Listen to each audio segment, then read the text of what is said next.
Assalamualaikum warahmatullahi wabarakatuh. Saya Alfa Farah, dosen Mikroekonomika 2, Departemen Ilmu Ekonomi dan Studi Pembangunan Universitas Diponegoro. Video ini adalah video keempat yang membahas mengenai monopoli. Di video sebelumnya, kita sudah membahas bagaimana monopoli menggunakan strategi diskriminasi harga. Maaf suara saya. Diskriminasi harga. Dan secara spesifik kita membedakan menjadi diskriminasi harga derajat 1 atau perfect price discrimination, kemudian diskriminasi harga derajat kedua atau second degree price discrimination yang sering kali dikenal dengan discount, quantity discount, dan yang terakhir adalah third degree price discrimination, ya, di mana membedakan konsumen berdasarkan segmennya. Definisinya sudah kita bahas di dalam video sebelumnya. Nah, strategi perfect price discrimination ini digunakan untuk meningkatkan profit. Nah, yang kita sudah bahas adalah strategi derajat pertama atau disebut sebagai perfect price discrimination. Kita juga sudah memberi contoh ya, satu problem set matematis untuk mendemonstrasikan peningkatan profit tersebut. Anda juga saya minta untuk mencoba contoh 14.4 dalam textbooknya Nicholson Microeconomic Theory. Nah, perfect price discriminations atau diskriminasi harga tingkat 1, kalau Anda ingat, ya, itu dilakukan dengan cara monopoli menetapkan harga jual yang berbeda-beda untuk masing-masing konsumen menurut demand function masing-masing konsumen, ya. Demand function setiap konsumen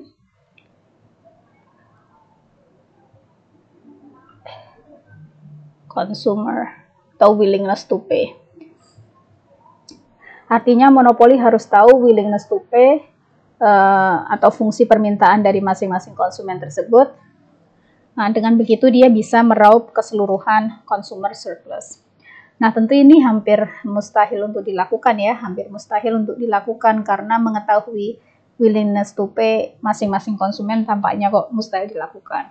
Nah, oleh karena itu monopoli bisa melakukan strategi diskriminasi harga yang kedua. Yang ketiga, kita bahas yang third degree dulu. Sama-sama membedakan konsumen, tetapi sekarang bukan berdasarkan willingness to pay dari masing-masing konsumen, tetapi dengan mengklasifikasikan konsumen berdasarkan karakteristik yang bisa diidentifikasi.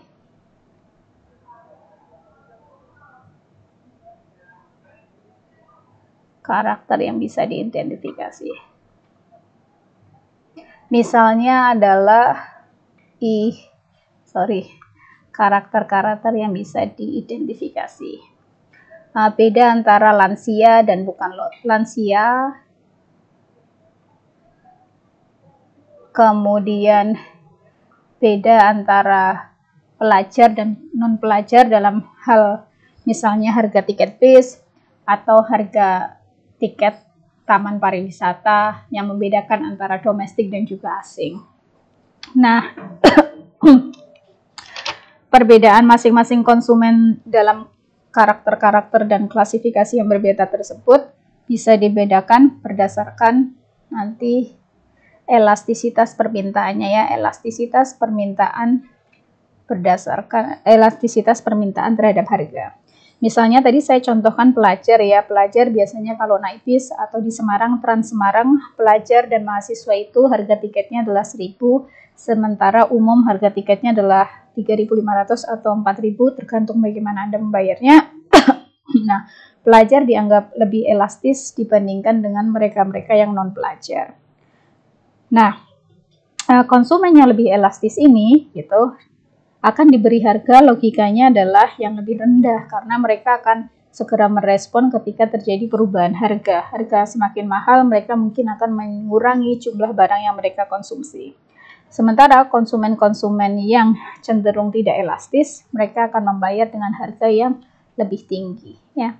Jadi sekarang bukan berdasarkan willingness to pay dari masing-masing konsumen, tetapi berdasarkan dari segmen dari konsumen tersebut, berdasarkan karakter yang bisa diidentifikasi yang manifestasinya adalah perbedaan di dalam elastisitas permintaan terhadap harga. Nah, strategi ini sering kita sebut sebagai second degree price discrimination, atau sering kali pula disebut sebagai segmented pricing ya. Segmented pricing atau menetapkan harga berdasarkan segmen dari konsumen tersebut. Nah, kita bisa mendemonstrasikan ini secara grafis, kemudian setelah itu saya bisa pula mendemonstrasikan logikanya secara matematis. Nah, secara sederhana gitu, kalau kita gambarkan tadi ya, bahwa monopoli menghadapi dua kelompok konsumen yang memiliki tingkat elastisitas yang berbeda, sehingga bisa kita gambarkan secara sederhana seperti yang tampak di dalam layar Anda ya. Kalau Anda lihat di sini, monopoli menghadapi dua konsumen, yaitu kelompok konsumen, kelompok yang pertama yang berada di sisi sebelah kiri dan kelompok kedua yang berada di sisi sebelah kanan. Anda lihat kelompok yang pertama cenderung lebih tidak elastis dibandingkan kelompok yang kedua. Ya. Oleh karena itu, kelompok pertama akan membayar harga yang lebih tinggi dibandingkan dengan harga kelompok yang kedua. Oke. Secara grafis sudah ditunjukkan di dalam gambar tersebut.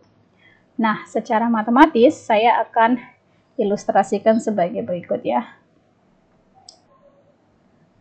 Matematis. Nah, kita akan meminjam inverse elasticity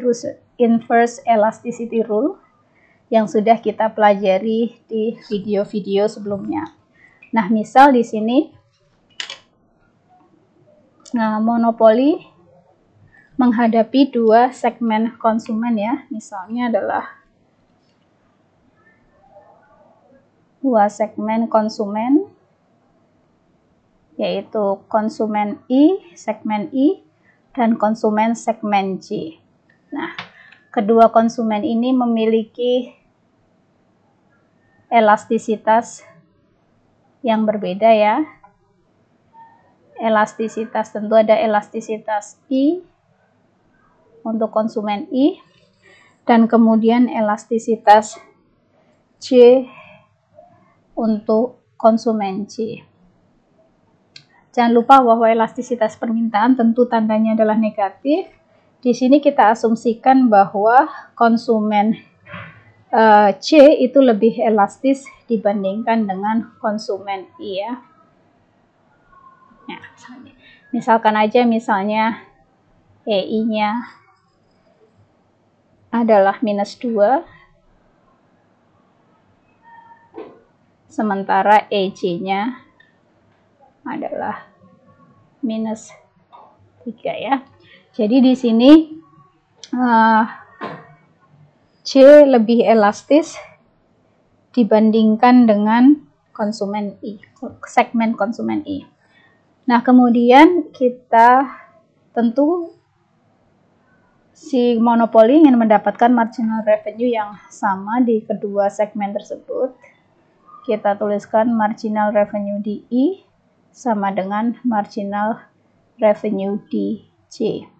Nah, berdasarkan yang sudah kita pelajari di video yang kedua atau ketiga, ketika kita membahas mengenai inverse elasticity rule, kita ketahui bahwa marginal revenue bisa kita tuliskan seperti ini, berarti P I sama dengan 1 ditambah elastisitas I sama dengan PC 1 ditambah inverse elastisitas C. Ya. Kita bisa tuliskan PI 1 ditambah 1 minus 2 sama dengan PC 1 ditambah 1 minus 3. Ya. Saya akan turunkan layarnya.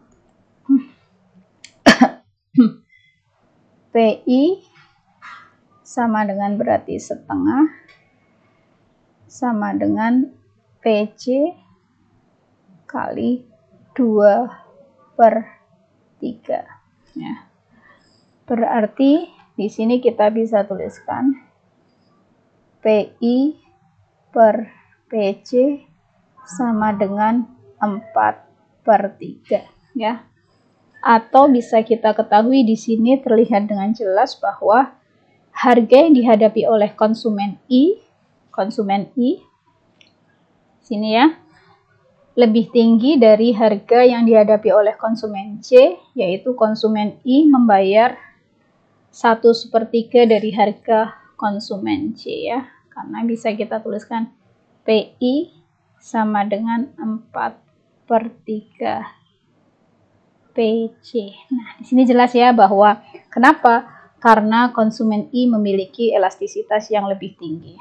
Nah, kita akan ilustrasikan ini lebih lanjut dengan melihat contoh 14.5 dari Microeconomic Theory Nicholson yang secara spesifik membahas segmented pricing ini, ya. Ini nomor berapa sih? 3, berarti saya akan ke nomor 4. Example 14.5. Nah, di dalam example itu disebutkan bahwa marginal perusahaan monopoli memiliki marginal cost tetap sebesar 6. Kemudian monopoli menjual kedua segmen konsumen yang berbeda-beda dan masing-masing segmen konsumen ini memiliki fungsi permintaan yang berbeda pula, ya. Jadi konsumen 1 memiliki P1 sama dengan 24 dikurangi Q1, inverse demand konsumen 1. Kemudian P2 sama dengan 12 dikurangi setengah Q2. Ya. Nah, total revenue dari masing-masing segmen ini bisa kita tulis. Total revenue sama dengan tentu P1 kali Q1 berarti sama dengan 24 dikurangi Q1 kali Q1 sama dengan 24 Q1 kuadrat 24 Q1 dikurangi Q1 kuadrat TR1, ya. Dari sini kita bisa hitung marginal revenue untuk segmen 1, berarti marginal revenue adalah DTR per DQ 1 sama dengan 24 dikurangi 2Q1. Sementara total revenue untuk segmen 2 adalah P2 kali Q2 sama dengan 12 dikurangi setengah Q2 kali Q2 berarti 12 Q. Ini nanti membingungkan, ya. Q-nya harus di bawah, sorry, salah nulis. 12 Q2 dikurangi setengah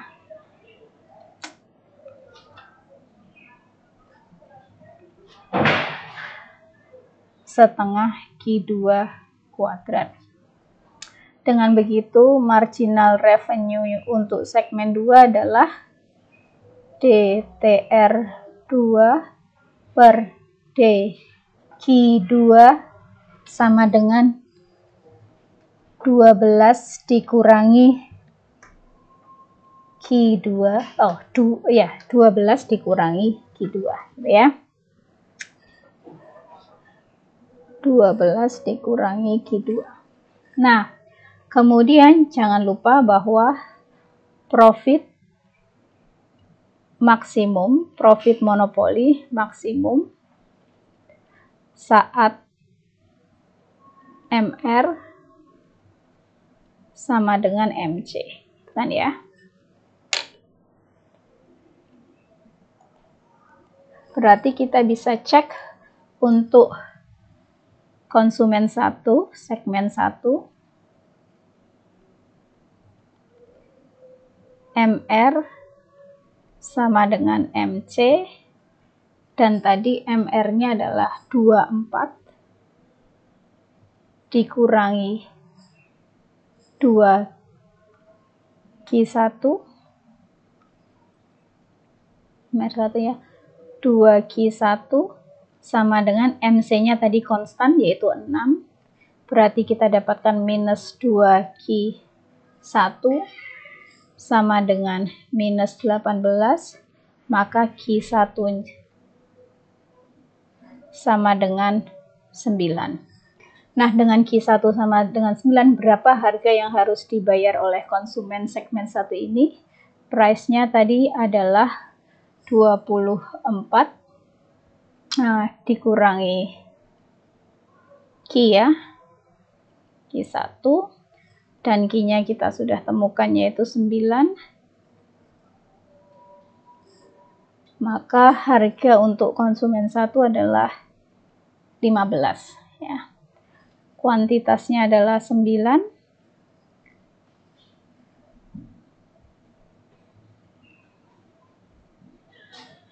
Sementara harganya adalah 15. Nah, bagaimana untuk segmen yang kedua?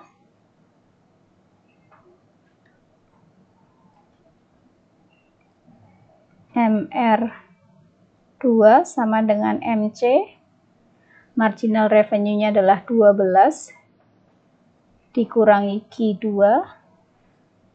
sama dengan marginal cost-nya tetap ya 6 minus Q2 sama dengan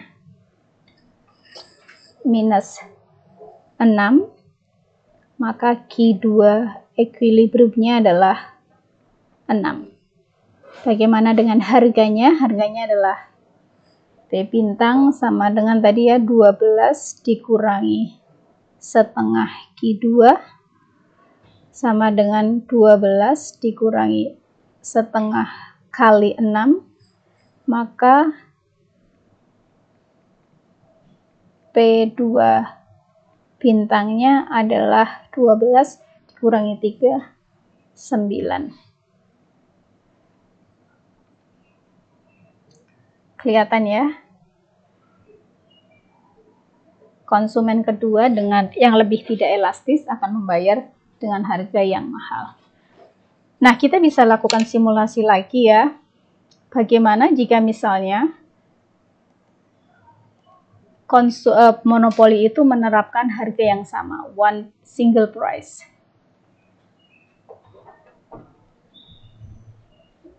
Misal ya. Jadi mereka tidak menerapkan strategi diskriminasi harga. Nah, kita berarti harus dapatkan dulu permintaan totalnya ya. Saya agak lupa tadi P1-nya adalah 24 dikurangi Q1. Dengan begitu, maka jumlah barang yang diminta untuk kelompok 1 adalah 24 dikurangi P1.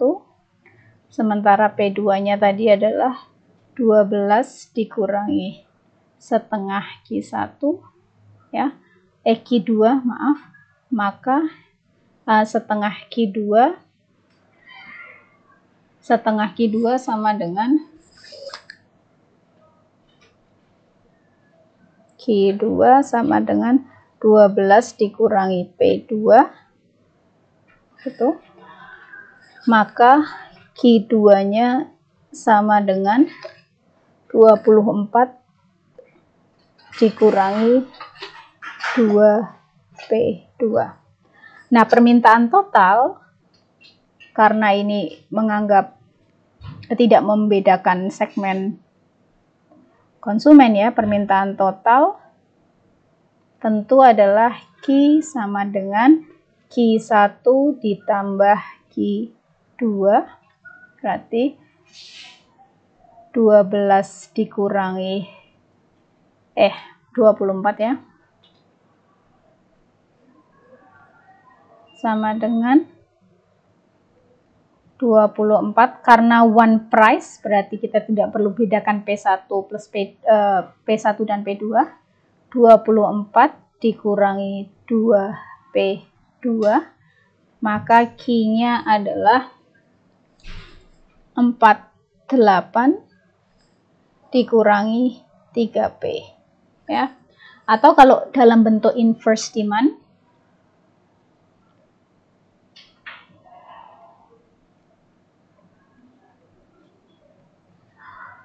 kalau yang atas kan demand ya, Q, maka inverse demand-nya adalah 3P sama dengan 48 dikurangi Q, atau P sama dengan 16 Q dibagi 3. Nah, bagaimana? Kita akan hitung dulu total revenue-nya ya. Total revenue dari single price policy ini. Total revenue-nya adalah sama dengan tentu P kali Q. P-nya adalah dari inverse demand function adalah 16 dikurangi Q dibagi 3 dikali Q sama dengan 16 Q dikurangi Q kuadrat dibagi 3 ya. Atau berarti marginal revenue-nya adalah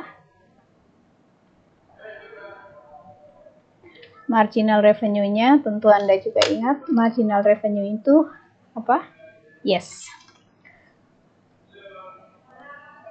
Turunan pertama dari total revenue DTR dibagi DQ, berarti di sini adalah marginal revenue-nya 16 dikurangi 2/3 Q. Profit monopoli maksimum saat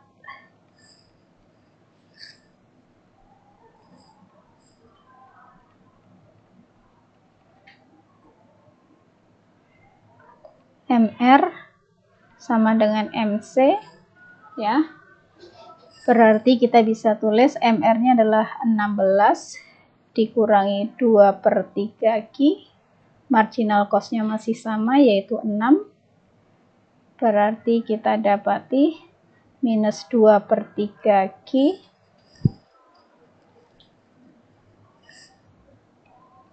sama dengan minus 10 ya. Maka Q-nya adalah 30 bagi 2 ya. Q sama dengan 30 dibagi 2, 15. Nah, P-nya berapa?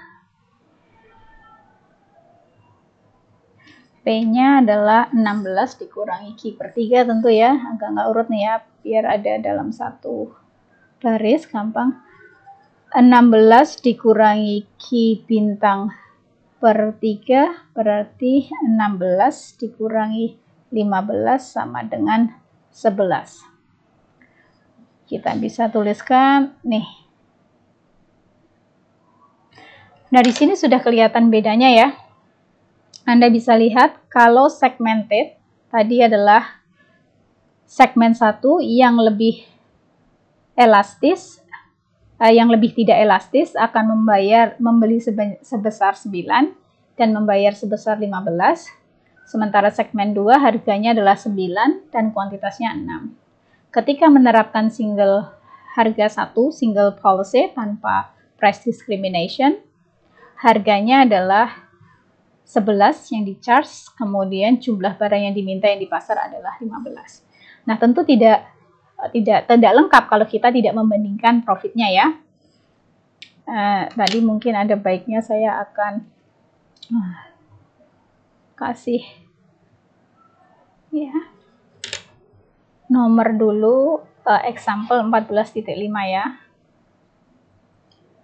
Ini adalah yang segmen 1, segmen 2 ya, berarti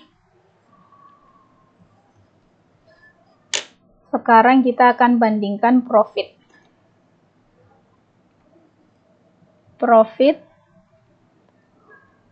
dari segmented pricing.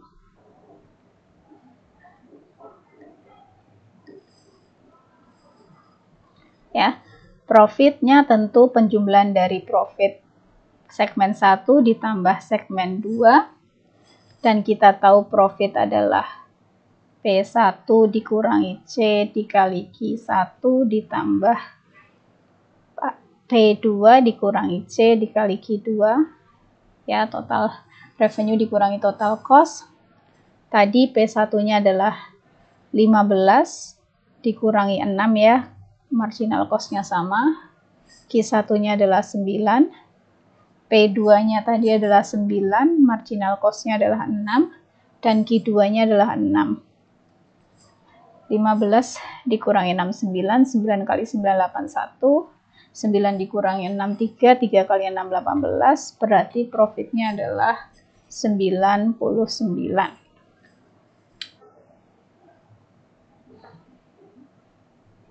Bagaimana dengan profit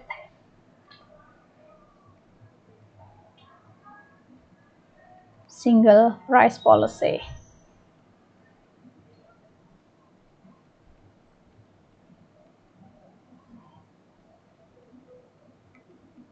Sama P sama dengan price-nya 1 dikali kuantitas ya. Di sini price-nya adalah tadi 15, kuantitas marginal cost-nya 6. Price-nya 11 ya, bukan 15 di sini nih.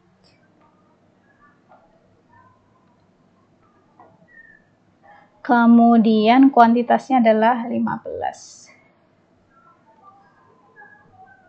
Bingung. 11 dikurangi 6 berarti 9, 9 dikali 15, 75. Makanya 9 kali 15 adalah 75. Saya cek dulu, benar nggak sih? Lupa saya.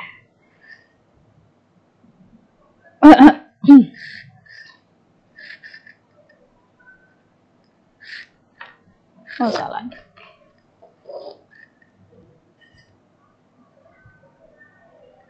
Salah ya, ternyata adalah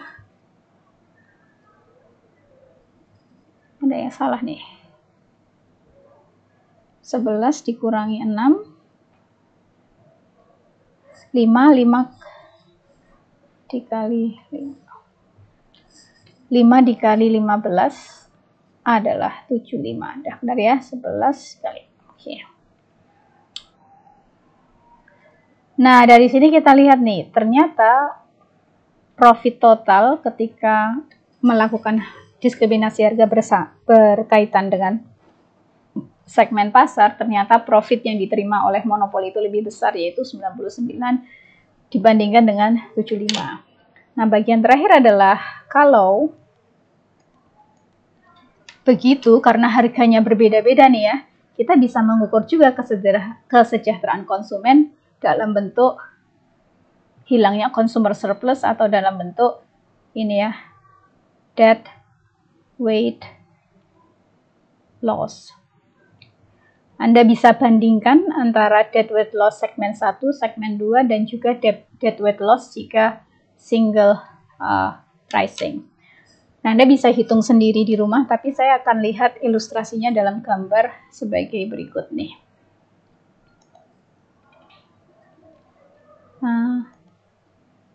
Mohon maaf. Nah, kalau Anda lihat nih ya, dead weight loss untuk segmen yang kurang elastis, Anda lihat dead weight loss-nya akan lebih tinggi dibandingkan dengan dead weight loss untuk segmen yang lebih elastis ya. Anda bisa bandingkan antara segmen yang di sebelah kiri dan di sebelah kanan. Anda juga bisa ilustrasikan sendiri dan hitung sendiri seberapa besar dead weight loss-nya, dan Anda bisa melihat apakah angkanya benar atau enggak dari contoh 14.5 yang disajikan oleh Nicholson.